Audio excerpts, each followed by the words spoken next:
Kahapon sa Survivor Philippines, may namumuong pagtitinginan kina Charis at Kiko. Tuloy-tuloy pa rin ang kapangan ng mga dating magkakatribo kung sino ang ibo-vote out.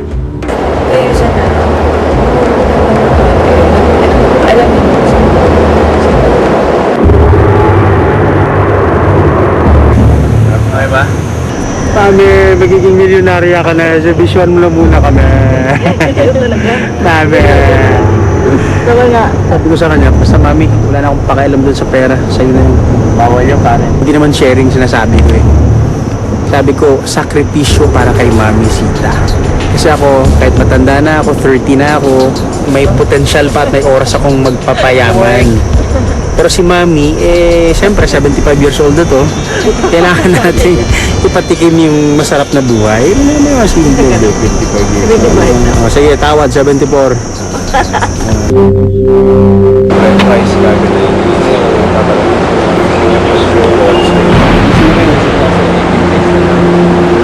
tagal pa rin. Dami ka na. Kaya pa tayo magdadaan.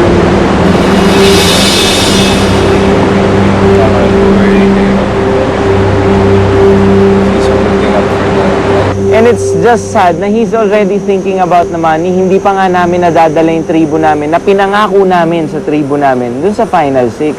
Dun lang ako medyo parang nababagabag. Totoo lang.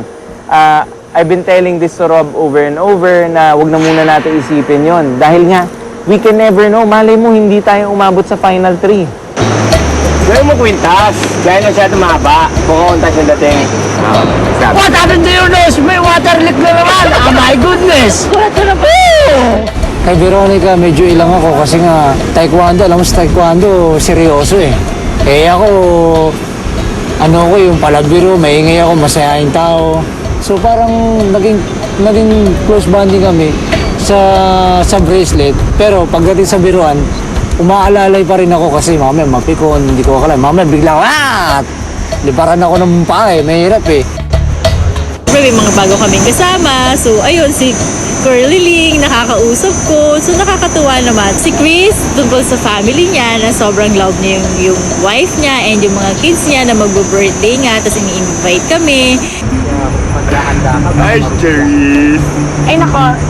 I love you. I hate you. Nakakainis ka! Ayoko, lumayo ka sa akin! Galit ka? Nakapikon ka eh! Bakit? Galit ka? Huwag ka na magalit. Layo! Paano na tayo magkukulong sa kahon pag dalawa tayo natira dito sa isla? Siyo nga ako, siyo.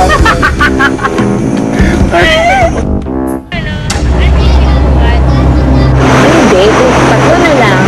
Kunin mo lang siya. Hindi mo na kailangan pasa. Hindi, at least, depende sa puso niya. Hindi naman kita ano yun eh. Ganun din, ano ako eh. Hindi, seryoso.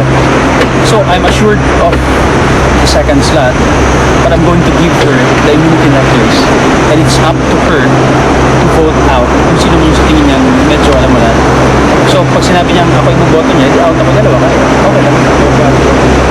Yun na nga sinabi ni Paulo kahapon, parang nagdududan ako na kung paano nyo yung, yung mga ugali, baka yung kausap nyo, yung hindi mo talaga masigurado. Basta ako talaga, parang gagawin ko yung ginawa ko dito. Kumbaga, kung plastic yung kanilang pinakita sa akin, paplastikin ko rin sila. Pero kung totoo naman, tutuhanan ko rin po.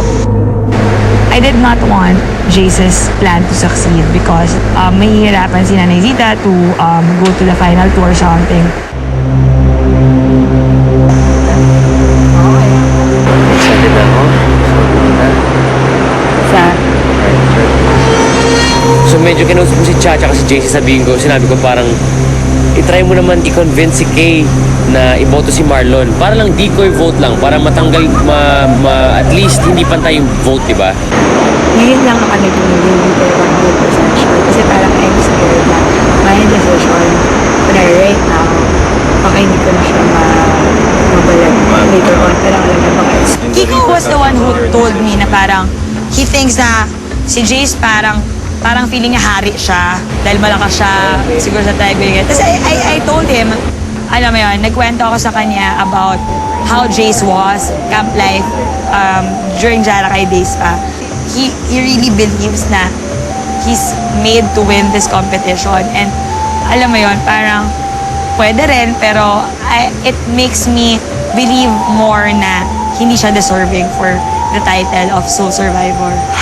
Nila spray, tapos after that, sara mo lahat ng windows na kung ano yung tapon sa'yo ni God na decision, sulat mo na. First, usually yun yung first thing. Huwag mo na i-justify. Kasi ano na kumbaga, pag nag-justify ka, ito na pinapagana mo eh.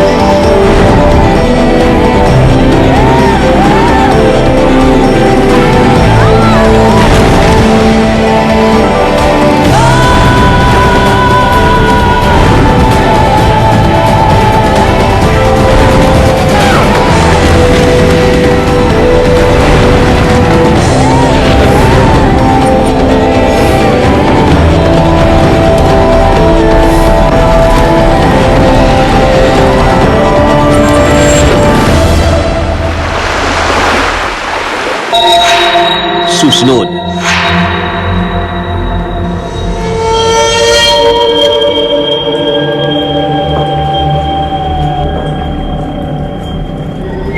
Salam, welcome sa inyong Tribal Council bilang iisang tribo.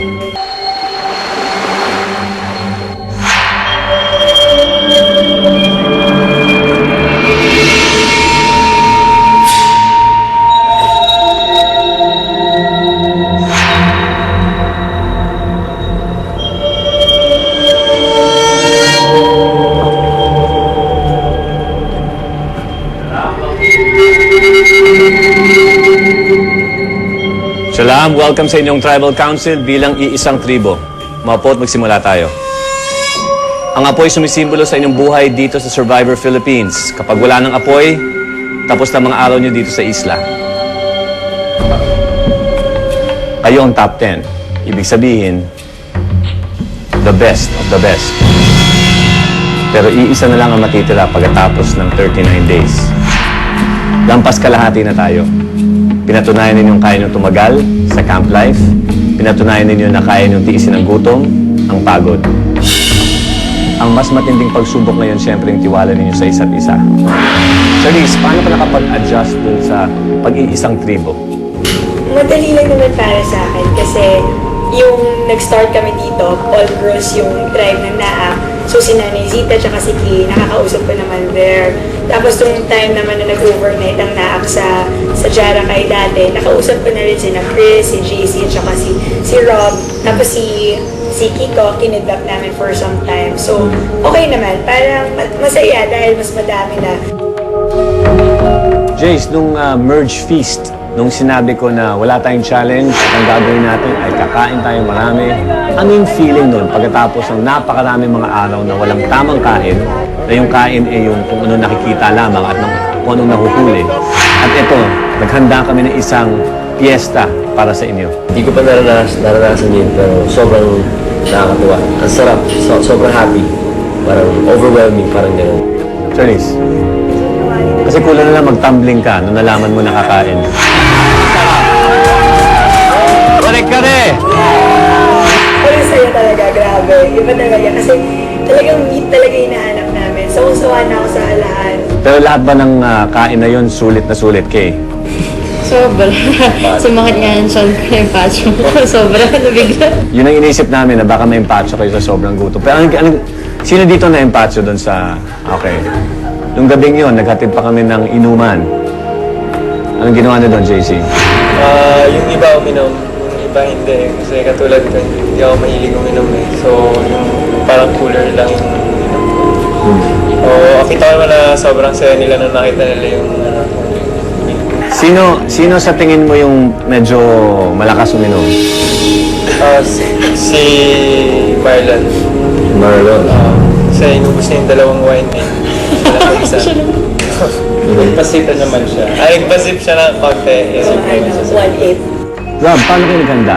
O naghanda ba kayo para dun sa nalalapit na merge o pag-iisang tribo? Napaka-importante pa rin ng tiwala namin sa bawat isa prior to the old na act. Kasi hindi natin alam kung anong mangyayari.